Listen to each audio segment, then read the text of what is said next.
Hey everybody, come along with us as we hike Wire Pass Trail in southern Utah. You've got about a 9 mile drive on a dirt road, pretty dirty, washboarded, dusty, but very passable as long as it's not raining. Once you get to the trailhead, there's plenty of parking. There's actually some toilets there to use, but you've got about a mile hike before you get to any kind of slot canyon. So it's kind of a nondescript hike for the first mile. Alright, so now we're starting to get to some slots in the canyon here. Let's see what this is all about.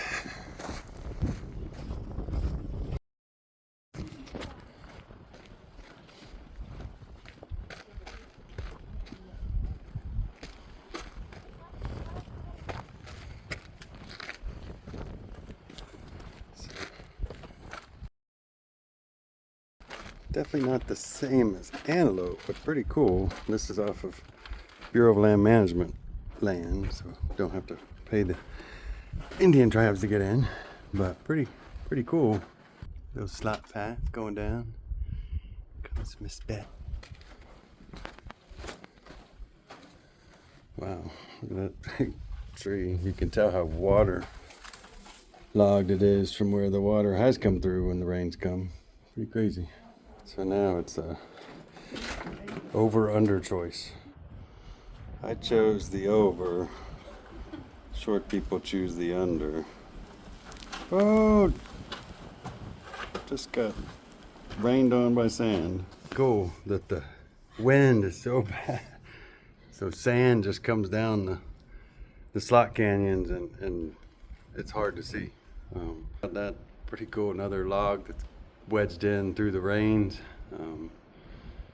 Pretty crazy. You wouldn't want to be in something like this when it rains, because like it happened in Antelope, and I think it was 11 people or 20 people, something died. So crazy.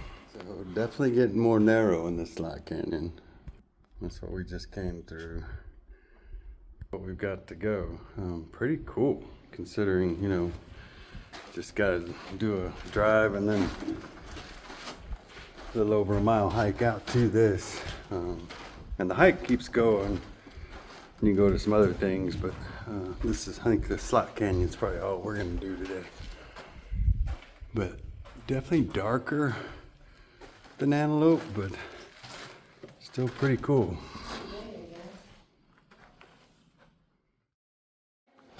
So going through these slot canyons, you need to get a ladder.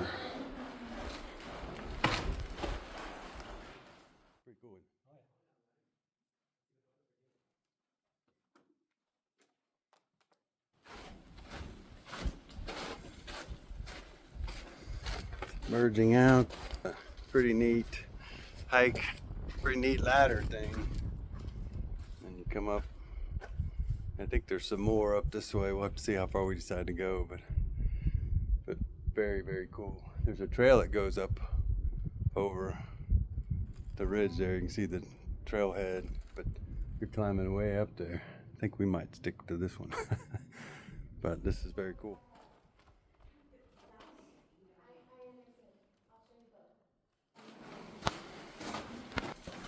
So this is pretty cool. We're hiking a lot farther than we did in Antelope. You know, see these drop downs, ladders, crazy, but pretty cool. So you come out of this one, look at the size of that.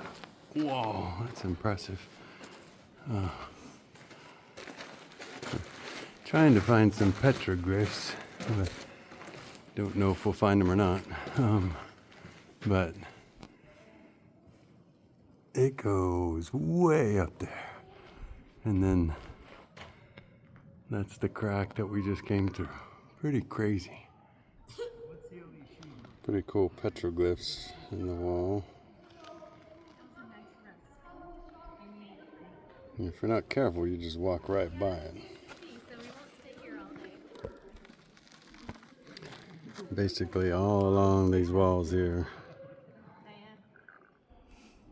So we've hiked quite a way. Slot's still going, so I don't know how far we can go in this canyon. I'm gonna guess we've gone near 2 miles, but But I think we're gonna turn around and retrace our steps, find a way to have a lunch somewhere along the way. But it keeps going. Every time we see a turn, we're like, well, let's go to the next turn, but it just turns into more slots. So we're gonna turn around now. You see where water's dropped off stuff up in the canyon.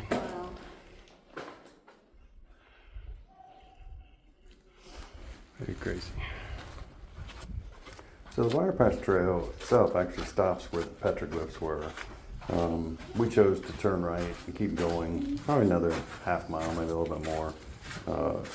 And best we could tell, you can go for miles and miles. 5 miles is kind of a sweet spot for Beth and I on a hike, so that's kind of where we called it and started backtracking, as you can see, going back through the tunnel and up the ladder to exit the trail. But all in all, wonderful hike. It's listed as moderate. I would call it, moderate to easy. I didn't think it was that bad. A couple spots you gotta climb down a thing, but definitely a must hit. Unfortunately, we did hit some traffic on the way out, but great trail. Highly recommend it. Traffic jam